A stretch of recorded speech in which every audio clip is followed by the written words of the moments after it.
2025వ సంవత్సరం సింహరాశిలో జన్మించినటువంటి వారికి గోచార ఫలితాలు ఎలా ఉంటాయో తెలుసుకుందాం. ముందుగా సింహరాశి జాతకులకు ఈ జనవరి మాసంలో గ్రహస్థితి ఎలా ఉంది అనేటువంటి విషయాన్ని చూసినట్టయితే సూర్యుడు 5వ స్థానంలో సంచరిస్తున్నాడు. 14వ తారీఖు వరకు ప్రతికూలంగా ఉన్నాడు. తదనంతరం 6వ స్థానంలోకి ప్రవేశిస్తున్నాడు, అనుకూలంగా ఉన్నాడు. కుజుడు ప్రారంభంలో 21వ తారీఖు వరకు ద్వాదశ స్థానంలో సంచరిస్తున్నాడు, ప్రతికూలంగా ఉన్నాడు. 21 తర్వాత మిథున రాశిలోకి ప్రవేశిస్తున్నాడు, ఏకాదశ స్థానంలో అనుకూలంగా ఉంటాడు. బుధుడు 4, 5, 6 స్థానాలలో సంచరిస్తున్నాడు, మిశ్రమంగా ఉన్నాడు, మిశ్రమాధికంగా ఉన్నాడు. 4, 6 స్థానాలు అనుకూలంగా ఉంటాయి కాబట్టి బుధుడు ఓవరాల్గా అనుకూలంగానే ఉన్నాడు ఈ మాసంలో. ఇక గురువు దశమ స్థానంలో సంచరిస్తున్నాడు. సింహరాశి వారికి గురువు యొక్క ప్రభావం బాగా ఉంటుంది. పంచమాధిపతి కనుక పంచమాధిపతి దశమంలో సంచరిస్తున్నాడు. గురువు గోచార రీత్యా దశమంలో ఉన్నప్పటికీ 1, 5, 10 కాంబినేషన్ మూలకంగా గురువు మంచి ఫలితాలను ఇచ్చేటువంటి అవకాశాలే ఎక్కువగా కనబడుతున్నాయి. ఇక శుక్రుడు 28వ తారీఖు వరకు 6వ స్థానంలో శుభప్రదంగా ఉన్నాడు. తదనంతరం మాసాంతంలో 7వ స్థానంలో ప్రతికూలంగా ఉన్నాడు. శనీశ్వరుడు ఓవరాల్గా 7వ స్థానంలో ఉన్నాడు, ప్రతికూలంగా ఉన్నాడు. రాహువు అష్టమంలో ఉన్నాడు, ప్రతికూలంగా ఉన్నాడు. కేతు 2వ స్థానంలో ప్రతికూలంగా ఉన్నాడు. ఈ విధంగా గ్రహస్థితి ఉంది. ఓవరాల్గా మనం చూసినట్టయితే మొదటి 2 వారాలు సామాన్యంగా ఉంటాయి. 3, 4 వారాలు బాగా కలిసి వస్తాయి. ప్రారంభించినటువంటి పనులు ఉత్సాహంతో మీరు పూర్తి చేస్తారు. ఆదాయము నిలకడగా ఉంటుంది. స్థిరమైనటువంటి ఆలోచనలతో ముందుకు వెళ్తారు. ఒక ప్రణాళికాయుతంగా మీరు పనులు చేస్తూ ఉంటారు. 4వ వారంలో పనుల లోపల కొంత ఆటంకాలు గోచరిస్తున్నాయి కనుక 4వ వారము మీరు ఎఫర్ట్స్ ఇంకా ఎక్కువ పెట్టాలి. ఆలస్యము, ఆటంకాలు ఇలాంటివి చివరి లోపల ఇంకా మీకు ఎక్కువగా వచ్చేటువంటి అవకాశాలు ఉన్నాయి కనుక మాసాంతంలో మీ ఎఫర్ట్స్ చాలా అవసరము. మీరు ఎంత శ్రద్ధతో పనులు చేసినట్టయితే అంతకు అనుగుణంగా మీరు ఫలితాలను పొందేటువంటి అవకాశాలు ఉన్నాయి కనుక జాగ్రత్తగా నిర్ణయాలు తీసుకోవడం అవసరము. అన్నదమ్ములు, బంధువులతో కలహాలు ఉంటాయి, మనస్పర్ధలు ఉంటాయి, వైషమ్యాలు ఉంటాయి. ఇవన్నీ కూడా మీరు కట్టడి చేసుకోవడానికి కొంత స్నేహపూర్వకమైనటువంటి వాతావరణాన్ని బంధువుల మధ్యన, అన్నదమ్ముల మధ్యన మీరు క్రియేట్ చేసుకోవడం అనేటువంటిది ఈ మాసంలో చాలా అవసరము. అంతేకాకుండా ఓపికతో, సంయమనంతో వ్యవహరించడం కూడాను బాగా అవసరము. ఉద్యోగస్తులకు ఆఫీసులో అధికారులతో సత్సంబంధాలు ఉంటాయి. అయితే పై అధికారులతో మీకు బాగానే ఉంటుంది.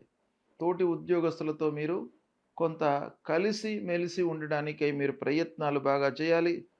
ఆ వాతావరణం డెవలప్ చేసుకోవాలి. ఇక కుటుంబం లోపల మీకు అనుకూలమైనటువంటి వాతావరణమే ఉంటుంది. భార్యా పిల్లలతో, కుటుంబ పెద్దలతో అన్ని విషయాలను చర్చిస్తారు. ఒక సానుకూలమైనటువంటి నిర్ణయాలను తీసుకుంటారు. పిల్లలకు కావలసినటువంటి నిర్ణయాలు, వాళ్ళ యొక్క ఎదుగుదల కొరకు, అభివృద్ధి కొరకు ఏవైతే స్టెప్స్ తీసుకోవాలనో అవన్నీ కూడాను మీరు జాగ్రత్తగా తీసుకుంటారు. న్యాయపరమైనటువంటి సమస్యలను అధిగమిస్తారు. ఈ కోర్టు వ్యవహారాలలో మీకు అనుకూలమైనటువంటి తీర్పులు ఉంటాయి. భూమి, వాహనము ఈ విషయాలలో మీకు అనుకూలత ఈ మాసంలో కనబడుతుంది. కాబట్టి ఓవరాల్గా చూసినట్టయితే సామాన్యం కంటే కూడాను అధికంగా మంచి ఫలితాలు ఉన్నాయి. 60% మీకు మంచి ఫలితాలు ఉన్నాయి కాబట్టి కొంత సద్వినియోగపరుచుకున్నట్టయితే సింహరాశి జాతకులకు అనుకూలంగానే ఉంటుంది ఈ మాసం.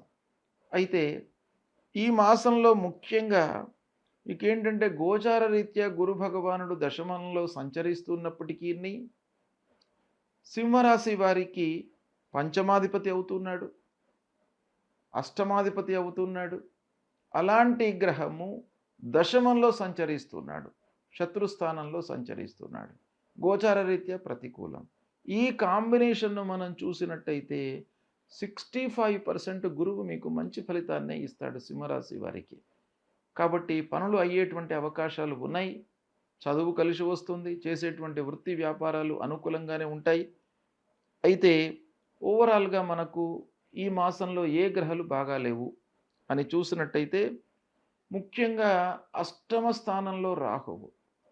అష్టమ, ద్వితీయ స్థానంలో రాహువు ఉన్నాడు. రాహువు ప్రబలంగా, ప్రతికూలంగా వ్యవహరిస్తున్నాడు. కాబట్టి రాహువు చాలా విషయాలలో మనకు ప్రభావితం చేస్తాడు. ముఖ్యంగా ఏంటంటే మానసికమైనటువంటి ఒక స్థితిని, అంటే మనకు ఉదాసీనతను క్రియేట్ చేస్తాడు రాహువు. నిర్లిప్తతను క్రియేట్ చేస్తాడు. కాబట్టి ఆ రాహువు యొక్క పరిహారము, కేతువు యొక్క పరిహారము మీరు తప్పకుండా ఈ మాసంలో చేసుకోవాలి. ఏం చేయాలి? రాహు ప్రీత్యర్థమై మీరు మూలమంత్రాన్ని పఠించండి. అర్ధకాయం మహావీర్యం చంద్రాదిత్య విమర్దనం సింహికా గర్భ సంభూతం తం రాహుం ప్రణమామ్యహం. ఈ మూలమంత్రాన్ని చదువుకోండి. ఫలాశ పుష్ప సంకాశం తారకా గ్రహమస్తకం రౌద్రం రుద్రాత్మకం ఘోరం తం కేతుం ప్రణమామ్యహం అనేటువంటి ఈ మూలమంత్రాన్ని చదువుకోండి. ఇక అమ్మవారి దేవాలయానికి వెళ్ళండి. అమ్మవారు త్రిగుణాత్మిక స్వరూపంలో ఉన్నటువంటి అమ్మవారు మహాకాళి, మహాలక్ష్మి, మహాసరస్వతి స్వరూపిణి అయినటువంటి ఆ దుర్గామాతను మీరు కొలవండి. దుర్గామాత దేవాలయానికి వెళ్ళి అమ్మవారి చుట్టూ 3 ప్రదక్షిణాలు నిశ్చలమైనటువంటి మనస్సుతో మీరు ప్రదక్షిణాలు చేసి అమ్మవారి ముందు ఒక్క క్షణం నిలబడి మీరు నిశ్చలమైనటువంటి మనస్సు లగ్నం చేసి అమ్మవారిని వేడుకున్నట్టయితే మీకు ఈ రాహు దోషం పోతుంది. తర్వాత గురువుకు సంబంధించినటువంటి వాటి కొరకై మీరు దక్షిణామూర్తి స్తోత్రాన్ని పారాయణం చేసుకోండి. ఇవి చేసినట్టయితే మీకు శుభ ఫలితాలు కలుగుతాయి. శుభం. ఈ జనవరి మాసంలో మకర సంక్రాంతి ప్రవేశమవుతుంది. ఇది పెద్ద పర్వకాలం. సంక్రాంతి మేష సంక్రమణ మొదలుకొని మీన సంక్రమణ వరకు, అంటే ప్రతి నెలకు సూర్యభగవానుడు ఒక రాశి నుంచి ఇంకో రాశికి ప్రవేశిస్తాడు. అందులో మకర రాశిలోకి ప్రవేశించడము అనేటువంటిది చాలా గొప్ప సంక్రాంతి. కాబట్టి ఈ సంక్రాంతి పండుగ 14వ తారీఖున 14 జనవరి 2025 రోజున ఉదయం సూర్యభగవానుడు 8:54 మకర రాశిలోకి ప్రవేశిస్తున్నాడు. కనుక ఈ మకర రాశి ప్రవేశించినది మొదలుకొని 6 మాసాల వరకు ఉత్తరాయణంగా మనం పరిగణిస్తాం. అంటే ఈ ఉత్తరాయణం అనేటువంటిది దేవతలకు దివాభాగం, రాక్షసులకు రాత్రి భాగం.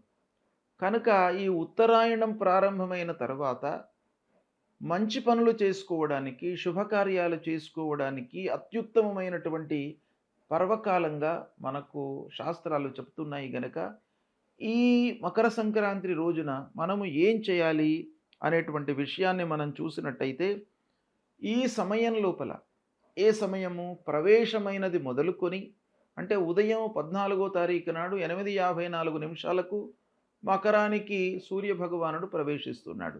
అది మొదలుకొని సాయంత్రం 4:54 వరకు సంక్రాంతి పుణ్యకాలం అనేటువంటిది ఉంటుంది. ఈ పుణ్యకాలం లోపల మనం ఏం చేయాలి అనంటే స్నానదాన జప పితృదేవతలకు తర్పణాలు చేసుకోవాలి. అంటే స్నానం, నదీ స్నానం చేయడము, లేదా తీర్థ స్నానం చేయడము, సముద్ర స్నానం చేయడము, లేదా మనకు మహానదులకు వెళ్ళి స్నానం చేయడం అనేటువంటిది ఈ మకర సంక్రాంతి రోజున చాలా ఉత్తమమైనటువంటిది.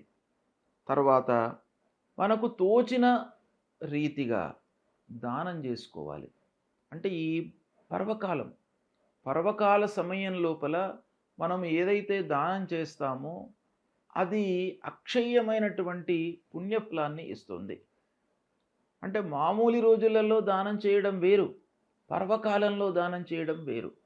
పర్వకాలంలో దానం చేసినట్టయితే మీరు ₹1 దానం చేసినట్టయితే 1000 రూపాయలు దానం చేస్తే ఎంతనైతే ఫలితం వస్తుందో అంత మీకు ఈ పర్వకాలంలో దానం చేయడం మూలకంగా లభిస్తుంది.